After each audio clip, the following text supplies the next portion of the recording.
આપ સૌને દિવાળીની હાર્દિક શુભેચ્છા। સૌપ્રથમ આપણે દિવાળી કેમ ઉજવીએ છીએ તો બધાને ખબર છે, પણ ભગવાન રામે જ્યારે માં જગદંબાની સ્તુતિ કરી હશે તો કેવી રીતે કરી હશે? જોતે પ્રલંબા જગદંબા યાદ અંબા ઈશ્વરી, જગદમ પ્રલંબા તેજ તંબા તું ખરી, હોતે હાકમ બજે ડાકમ બ્રહ્મણી, જગમાય પરચો દીઠ આવડ રાસ આવડ રમણી, માં રાસ આવડ રમણી।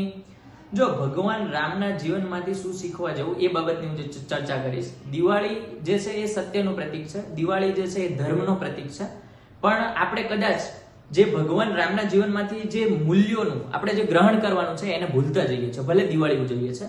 તો એના માટે એક કવિતા છે, કવિએ લખ્યું છે કે જીવનમાંથી જાય એ તો જોયા જેવું થાય, સમજણ જીવનમાંથી જાય। પિતાજીના વચન ખાતર ઓલા રામજી વનમાં જાય, આજનો રામલો જોને વૃદ્ધાશ્રમમાં બાપને મેળવા જાય, કારણ કે સમજણ જીવનમાંથી જાય। આપણે ભલે દિવાળી ઉજવીએ પણ રામ ભગવાનનું જે તત્વ છે, રામ ભગવાનના જીવનના સિદ્ધાંતો છે, મૂલ્યો છે, એ ક્યાંય આપણે અપનાવતા નથી। અને જ્યારે આપણે સાચી રીતે એને અપનાવવાની શરૂઆત કરશું ને તો મૂળ દિવાળી ઉજવી આપણે કહેવાય। એટલે એ મૂલ્યો પહેલા આપણે અપનાવવા જોઈએ। 14 વર્ષનું રાજ મેલ્યું બોલો ભરત કેમ ભૂલાય, 5 વર્ષનો પ્રધાન આજે જાલ્યો રે ના જીલાય, સમજણ જીવનમાંથી જાય, સમજણ જીવનમાંથી જાય।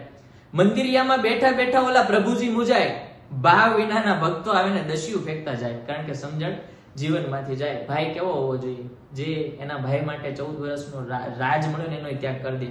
અત્યારે આપણે જોઈએ તો ભાઈમાં ડખા છે, નાની નાની બાબતોમાં ભાઈ લડે છે। એટલે પહેલા તો સાચી દિવાળી એ જ કહેવાય, આપણે ભગવાન રામના જીવનમાંથી જે મૂલ્યો છે, સિદ્ધાંતો છે, આદર્શો, એનો સ્વીકાર કરીએ અને એની શરૂઆત હવે આપણે કરીએ।